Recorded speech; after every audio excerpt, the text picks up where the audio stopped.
And ఈ video upload చేయడానికి అయితే చాలా అంటే చాలా చాలా చాలా డేస్ అయితే పట్టిందనమాట. నేను ఇండియాలో ఉన్నప్పుడు తీసాను ఇది.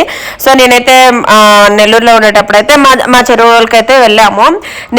నేను వెళ్ళేటప్పుడు అంతా అప్పుడప్పుడు వెళ్తుంటా అలా చూడడానికి. ఈ రోజు అయితే మేము వేరే దగ్గరికి వెళ్తున్నాం, అలా చెరువులు కూడా చూసి వెళ్దామని అయితే వెళ్ళాము. సో మా మరిది అయితే ఫీడ్ వేసారు ఫస్ట్ వాటికి, తర్వాత ఆ రొయ్యలన్నీ కూడా అవి తినడానికి అందులోకి వస్తాయి ఆ నెట్లోకి. సో నేనైతే వెళ్ళి ఫస్ట్ టైం అందులోకి వెళ్ళి తీసి అయితే నాకైతే అందులో అట్లా వెళ్ళాలంటే చాలా భయం వేసింది. చాలా నెమ్మదికి వెళ్ళాను, అసలు పడిపోతానేమని.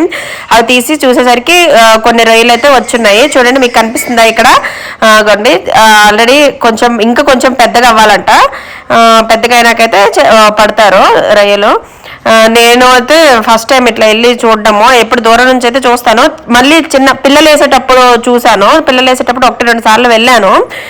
ఇప్పుడైతే చెక్ చేయడం చాలా తక్కువ. యమున కూడా చూడండి చాలా భయపడి అయితే వెళ్తుంది.